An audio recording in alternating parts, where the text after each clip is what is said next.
ಈ ಒಂದ್ ರೆಸಿಪಿಗೆ ನಮ್ ಕರ್ನಾಟಕದಲ್ಲಿ ಇಂಟ್ರೊಡಕ್ಷನ್ನೇ ಬೇಡ. ಇದ್ ಹೇಳಿದ ತಕ್ಷಣ ನಿಮಗ್ ಗೊತ್ತಾಗಿದೆ ಅನ್ಕೊಂಡಿದೀನಿ. ನಾವಿವತ್ತು ಬಿಸಿಬೇಳೆ ಬಾತ್ ಹೆಂಗ್ ಮಾಡೋದ್ ನೋಡೋಣ.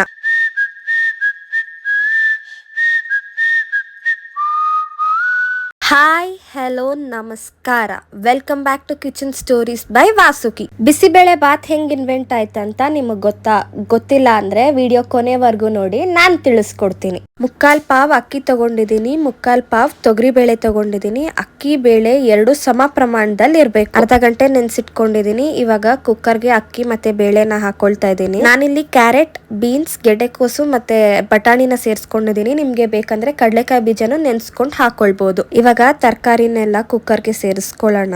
ನೀವೇನಾದ್ರೂ ಫಸ್ಟ್ ಟೈಮ್ ನನ್ನ ಚಾನೆಲ್ ನೋಡ್ತಾ ಇದ್ದೀರಾ ಅಂದ್ರೆ ದಯವಿಟ್ಟು ಸಬ್ಸ್ಕ್ರೈಬ್ ಮಾಡ್ಕೊಳ್ಳಿ. ನಾನಿಲ್ಲಿ 1:5 ರೇಷಿಯೋದಲ್ಲಿ ನೀರ್ ತಗೊಂಡಿದ್ದೀನಿ. 1 ಲೋಟ ಅಕ್ಕಿಗೆ 5 ಲೋಟ ನೀರ್ನ ಸೇರಿಸ್ಕೊಳ್ತಾ ಇದ್ದೀನಿ. ನೀರ್ ಜಾಸ್ತಿ ಆಗತ್ತೆ ಅನ್ಕೊಳ್ಬೇಡಿ, ಪರ್ಫೆಕ್ಟ್ ಆಗಿ ಅಕ್ಕಿ ಬೇಯುತ್ತೆ. 2 ಚಿಕ್ಕದಾಗಿ ಹೆಚ್ಚಿಟ್ಕೊಂಡಿರೋ ಟೊಮ್ಯಾಟೋನ ಸೇರಿಸ್ಕೊಳ್ತಾ ಇದ್ದೀನಿ. ಆಮೇಲೆ ಮೇಲ್ಗಡೆ ಅರ್ಶನ ಮತ್ತೆ 2 ಸ್ಪೂನ್ ಎಣ್ಣೆ ಕೂಡ ಹಾಕೊಳ್ತಾ ಇದ್ದೀನಿ. ಟೊಮ್ಯಾಟೊ ಸೇರ್ಸಿದ್ರೆ ಬೇಳೆ ಬೇಯಲ್ಲ ಅನ್ಕೊಳ್ಬೇಡಿ. ಇವಾಗ್ಲೇ ಟೊಮ್ಯಾಟೊ ಹಾಕೊಳ್ಳಿ, ಬಿಸಿಬೇಳೆ ಬಾತ್ ರುಚಿ ತುಂಬಾ ಚೆನ್ನಾಗಾಗತ್ತೆ. ಕುಕ್ಕರ್ ಮುಚ್ಚಳ ಮುಚ್ಚಿ 3 ವಿಷಿಲ್ ಕುಕ್ಕರ್ ಕೂಗಿಸ್ಕೊಳ್ಳೋಣ. ಇದ್ ಕುಕ್ಕರ್ ಕೂಗುವಷ್ಟರಲ್ಲಿ ಬಿಸಿಬೇಳೆ ಬಾತ್ ಪುಡಿನ ರೆಡಿ ಮಾಡ್ಕೊಳ್ಳೋಣ. 1 ಕಡಾಯಿಗೆ 2 ಸ್ಪೂನ್ ಎಣ್ಣೆ, 4 ಕಾಲ್ ಮೆಂತ್ಯ ಸೇರಿಸ್ಕೊಳ್ತಾ ಇದ್ದೇನೆ. 1 ಸ್ಪೂನ್ ಕಡಲೆಬೇಳೆ, ಆಮೇಲೆ 2 ಸ್ಪೂನ್ ಉದ್ದಿನ ಬೇಳೆನ ಸೇರಿಸ್ಕೊಳ್ತಾ ಇದ್ದೀನಿ. 3 ಏಲಕ್ಕಿ, 6 ಲವಂಗ, 1 ಇಂಚ್ ಚಕ್ಕೆನ ಸೇರಿಸ್ಕೊಳ್ತಾ ಇದ್ದೀನಿ. 1 ಸ್ಪೂನ್ ಮೆಣಸನ್ನ ಸೇರಿಸ್ಕೊಳ್ತಾ ಇದ್ದೀನಿ. ಆಮೇಲೆ 1 ಸ್ಪೂನ್ ಜೀರಿಗೆನ ಕೂಡ ಸೇರಿಸ್ಕೊಳ್ತಾ ಇದ್ದೀನಿ. ಇದನ್ನ ಸ್ವಲ್ಪ ಬಾಡಿಸ್ಕೊಳ್ಳಿ, ತುಂಬಾ ಜಾಸ್ತಿ ಬೇಡ.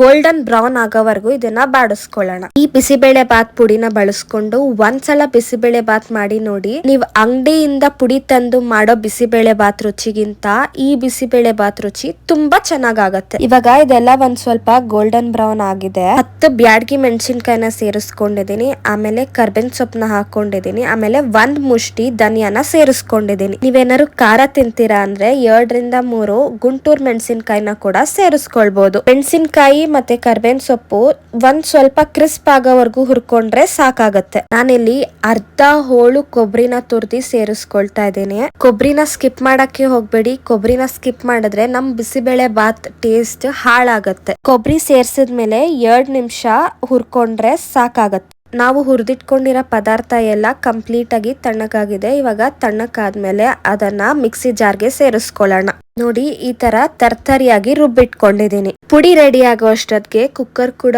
ಕೂಗಿ ಕೂಲ್ ಆಗಿ ಕಂಪ್ಲೀಟ್ ಆಗಿ ಆರಿದೆ. ಇವಾಗ ತೆಗೆದು ನೋಡ್ಕೊಳ್ಳೋಣ. ನೋಡಿ ಎಷ್ಟು ಪರ್ಫೆಕ್ಟ್ ಆಗಿ ಅಕ್ಕಿ ಬೇಳೆ ಬೆಂದಿದೆ ಅಂತ. ನೆಕ್ಸ್ಟ್ ಇವಾಗ 1 ಕಡಾಯಿಗೆ ತುಪ್ಪ ಸೇರಿಸ್ಕೊಂಡಿದ್ದೀನಿ. ತುಪ್ಪ ಕಾದ್ಮೇಲೆ 10 ರಿಂದ 15 ಗೋಡಂಬಿನ ಸೇರಿಸ್ಕೊಳ್ತಾ ಇದ್ದೀನಿ. ಗೋಡಂಬಿ ಎಲ್ಲ ಕಲರ್ ಚೇಂಜ್ ಆಗ್ತಿದೆ ಅನ್ಬೇಕಾರೆ 1 ದೊಡ್ಡ ದಪ್ಪ ಮೆಣಸಿನ್ಕಾಯಿನ ಚಿಕ್ಕದಾಗಿ ಹೆಚ್ಚಿ ಕೂಡ ಇದಕ್ಕೆ ಸೇರಿಸ್ಕೊಂಡಿದ್ದೀನಿ.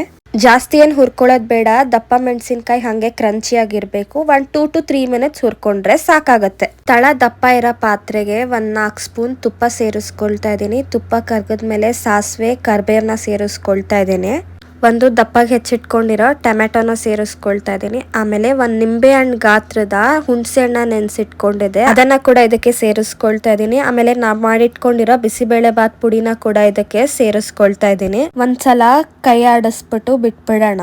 ರುಚಿಗೆ ತಕ್ಕಷ್ಟು ಉಪ್ಪನ್ನ ಸೇರ್ಸೋಣ. ಇವಾಗ ವಿಡಿಯೋ ಇಷ್ಟ ಆದ್ರೆ ಲೈಕ್ ಮಾಡೋದನ್ನ ಮರಿಬೇಡಿ. ಪುಡಿ ಹಾಕಿದ್ಮೇಲೆ ಘಾಟ್ ಹೋಗೋವರೆಗೂ ತುಂಬಾ ಚೆನ್ನಾಗಿ ಕುದಿಸ್ಕೊಳ್ಬೇಕು ನಾವು. ನೋಡಿ, ಈ ತರ ಕುದಿಯಕ್ ಸ್ಟಾರ್ಟ್ ಆಗ್ಬೇಕು. ಈ ತರ ಕುದೀತಿದೆ ಅನ್ಬೇಕಾರೆ ಬೆಂದಿಟ್ಕೊಂಡಿರೋ ಅನ್ನನ ಕೂಡ ಸೇರಿಸ್ಕೊಳ್ಳೋಣ ನಾವು. ನಿಮ್ಗೆ ಬಿಸಿಬೇಳೆ ಬಾತ್ನ ಚಿಪ್ಸ್ ಜೊತೆ ತಿನ್ನಕ್ ಇಷ್ಟ ಆಗುತ್ತಾ ಇಲ್ಲ ಖಾರ ಬೂಂದಿ ಜೊತೆ ತಿನ್ನಕ್ ಇಷ್ಟ ಆಗುತ್ತಾ ಅಂತ ಕಮೆಂಟ್ ಮಾಡಿ ತಿಳಿಸಿ ನಂಗೆ. Okay, behind the story of bisibele bath ಹೆಂಗ್ ಇನ್ವೆಂಟ್ ಆಯ್ತು. ಬಿಸಿಬೇಳೆ ಬಾತ್ ಹೆಸರು ತುಂಬಾ ಸಿಂಪಲ್ ಅನ್ಸುತ್ತೆ, ಆದರೆ ಇದು ಮೈಸೂರು ಅರಮನೆ ಕಿಚನ್ ಅಲ್ಲಿ ಶುರು ಆಗಿದ್ದು.